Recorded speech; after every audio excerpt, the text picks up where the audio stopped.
अब तो बनारस में दिन रात प्रभु श्री राम का ही जप करने लगे। जय राम श्री राम जय जय राम, जय राम श्री राम जय जय राम, जय राम श्री राम जय जय राम, जय राम श्री राम जय जय राम, जय राम श्री राम जय जय राम, जय राम श्री राम जय जय राम, जय राम श्री राम जय जय राम, जय राम श्री राम जय जय राम, जय राम श्री राम जय जय राम। संकट मोचन श्री हनुमान, संकट मोचन श्री हनुमान, जय राम श्री राम जय जय राम, जय राम श्री राम जय जय राम। अब तो बस एक ही काम, प्रभु श्री राम श्री राम श्री राम श्री राम। दिन रात जप करते हैं, स्नान ध्यान किया, भोजन किया, 24 घंटे में से कम 20-22 घंटे बस एक ही नाम जप करना प्रभु श्री राम का। बस एक ही आस है, कैसे भी राम मिल जाए, कैसे भी राम मिल जाए। एक बार ऐसी घटना घटी तुलसीदास जी के जीवन में। गंगा से पार जाया करते थे तुलसीदास जी महाराज। पहले सुलभ की व्यवस्था घर घर में नहीं थी, खेतों में जाया करते थे लोग, लोटे में जल लिया और खेतों में जाया करते सुलभ करने के लिए। कि तुलसीदास जी महाराज भी गंगा पार करके सुलभ करने जब जाया करते थे तो सुलभ कर ली जाती है, स्वच्छ कर लिया जाता है मामला, तो लोटे में थोड़ा जल रह जाता है। क्या रह जाता है? जल रह जाता है। तो जब फ्रेश होके आवे तुलसीदास जी महाराज, सुलभ करके आवे, तो थोड़ा लोटे में जो जल रह जाता है तो अनायास मार्ग में एक सूखा पेड़ उगा हुआ था, उस पेड़ की जड़ में जो है वो पानी डाल दें। अब पानी डाल दें पेड़ की जड़ में, 1 दिन बीता, 2 दिन बीते, 40 दिन जैसे ही बीते तो पेड़ में से एक प्रेत निकल कर आया। अब जैसे ही भूत प्रेत निकल कर आया, उनने कहा तुलसीदास जी महाराज बोलो क्या चाहिए, आज मैं आपसे बड़ा प्रसन्न हूं। तुलसीदास जी महाराज ने कहा भैया कौन हो? कह दिया मैं अकाल मृत्यु का मरा हुआ प्रेत हूं और आपने मुझे पानी पिलाया है, इस पानी से मैं प्रसन्न हो गया हूं और मैं आज आपसे प्रसन्न हूं, बताओ क्या चाहिए। तुलसीदास जी महाराज ने कहा तुम भूत प्रेत हो और तुम मुझसे कुछ मांगने की कह रहे हो और जो मुझे चाहिए वो तुम कदाचित भी नहीं दे सकते। मैं भूत प्रेत कहां दे पावे? क्या चाहिए तुलसीदास जी महाराज? मैं आपके पानी पिलाने से बड़ा प्रसन्न हूं, मैं आपको वचन देता हूं कि जो मांगोगे वो मैं आपको दूंगा। अब तुलसीदास जी महाराज ने कहा कि क्यों व्यर्थ की बात कर रहे हो? जब ज्यादा कहा भूत प्रेत ने तो कह दिया हमें जो है राम से मिलना है, बताओ। भूत प्रेत से कह रहे हैं तुलसीदास जी महाराज मेरी तो बस एक ही चाह है कि मुझे राम से मिलना है, मुझे राम से मिला दो।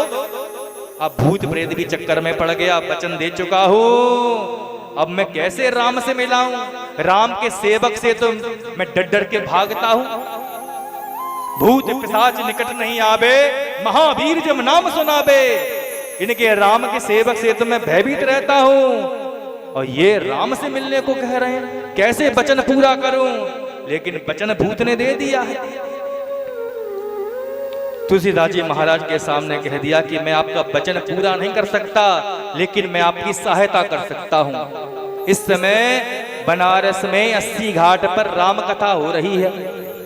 वहां पर सबसे पीछे चप्पल जूते के झुंड के पास में वहां पर एक जो है अपने स्वरूप को छुपाए हुए गंदे से वस्त्र पहनकर, कोई उसे देख ना ले, एक पुरुष बैठा हुआ है। और वो पुरुष पता है कौन है? वो हनुमान जी महाराज अपने स्वरूप को छुपाकर बैठे हुए हैं। अगर तुमने उनको पकड़ लिया, उनके चरणों को पकड़ लिया तो तुमको राम मिल जाएंगे, क्योंकि राम के सेवक तो हनुमान है। तुलसीदास जी ने मन में विचार किया क्यों बातों को बदल रहे हो? तुम भूत प्रेत हो, तुम भला क्या हमारी सहायता करोगे? ये कह दो हम तुम्हारा वचन पूरा ही नहीं कर सकते हैं। भूत ने कहा कि महाराज हम बिल्कुल सत्य कह रहे हैं, आप जाकर देखो राम कथा हो रही है और सबसे पीछे जो पुरुष बैठा हुआ है अपने वेश को बदलकर, वो कोई और नहीं, वो हनुमान जी महाराज ही है। अपनी नित्य क्रिया करके जब पहुंचे तो देखते क्या है, आरती हो रही थी और एक गंदे कपड़े पहना हुआ अपने स्वरूप को छुपाता हुआ एक पुरुष वहां पे जा रहा था। जब तक पहुंचते पकड़ने के लिए वो पुरुष कहां चला गया कुछ पता नहीं। बात में दम तो है उस भूत प्रेत की, दिखा तो जरूर पुरुष। अगले दिन में जरूर आऊंगा। अगले दिन क्या हुआ, तुलसीदास जी महाराज राम कथा शुरू होने से पहले ही बैठ गए। सब राम कथा सुन रहे हैं, लेकिन तुलसीदास जी महाराज उस पुरुष की तरफ देख रहे हैं, उसका इंतजार कर रहे हैं कि चप्पलों के ढेर के पीछे कोई अपने स्वरूप को छुपाते हुए वो गंदा पुरुष कौन है, अपने स्वरूप को छुपा के बैठा है।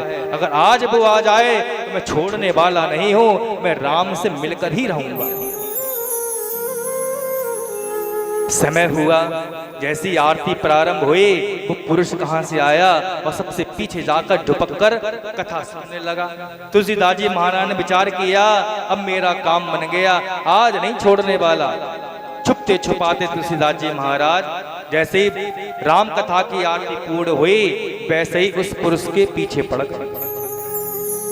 हनुमान जी महाराज अपने स्वरूप को छुपाते आगे आगे जा रहे हैं, पीछे पीछे तुलसीदास जी महाराज। हनुमानी चक्कर में पड़ गए, ये कौन है जो मेरे पीछे पड़ गया और कब तक पीछे पड़ा रहेगा, मैं अपने असली स्वरूप में आ ही नहीं पा रहा हूं कि मुझे देख ना ले। अब आगे आगे हनुमान जी महाराज अपने स्वरूप को छुपाते हुए, पीछे पीछे तुलसीदास जी महाराज झट से दौड़ते हुए आए और हनुमान जी महाराज जो स्वरूप छुपाए हुए थे उनकी कमर को पकड़ लिया पीछे से तुलसीदास जी महाराज। जैसी कमर को पकड़ा हनुमान जी महाराज रुक गए, पीछे जैसे मुख घुमाकर देखा, अरे कौन है, किसने पकड़ा? तुरंत ही आगे आ गए, मुझे राम से मिला दो, बहुत बेचैन है, पत्नी का सताया हुआ हूं, अब मुझे राम ही चाहिए, मुझे किसी से और कोई काम नहीं है, मुझे राम चाहिए। अरे भैया मैं तुझे कैसे मिला दूं, मैं खुद उन्हें ढूंढ रहा हूं। तुलसीदास जी ने कहा, क्यों बहाने बना रहे हो, मैं जानता हूं आप हनुमान जी महाराज हो, मुझे मिला दो, मैं मिलना चाहता हूं। हनुमान जी महाराज ने कहा ठीक है, अपने स्वरूप में तुरंत ही आ गए कि देखो इस मंत्र का जाप करो और निरंतर जाप करोगे तो तुम्हारे लिए निश्चित है भगवान प्रभु श्री राम के दर्शन जरूर होंगे। देखो चित्रकूट में वो जाते हैं, वहां पर जाओ और वहां पर उनका नाम ध्यान करो, निश्चित तुम्हारे लिए प्रभु के दर्शन हो जाएंगे। इतना कहकर हनुमान जी महाराज अंतर्ध्यान हो गए। और आज भी बनारस में जिस प्रकार तुलसीदास जी के संकटों को हरण किया, दुख को दूर किया, भगवान श्री राम का मार्ग बताया, आज उसी स्थान पर संकट मोचन हनुमान जी का मंदिर विराजमान है। जितने भी मंदिर मिलेंगे हनुमान जी के, सबका मुख जो है सामने को मिलेगा, लेकिन संकट मोचन हनुमान जी का जो मंदिर बनारस में है उनका मुख पीछे देखने की तरफ है, क्योंकि उधर की तरफ देख रहे थे। किसने मुझे पकड़ा? आज भी वहां पर संकट मोचन हनुमान जी का मंदिर है। आगे जाकर हनुमान जी से जब मार्ग बताया कि चित्रकूट में जाओ, तो चित्रकूट में जाने के बाद जब बहुत दिनों तक तपस्या करी, प्रभु के नाम का जप किया, तो एक दिन वो भी आ गया कि हनुमान जी देखने लगे कि रोज प्रभु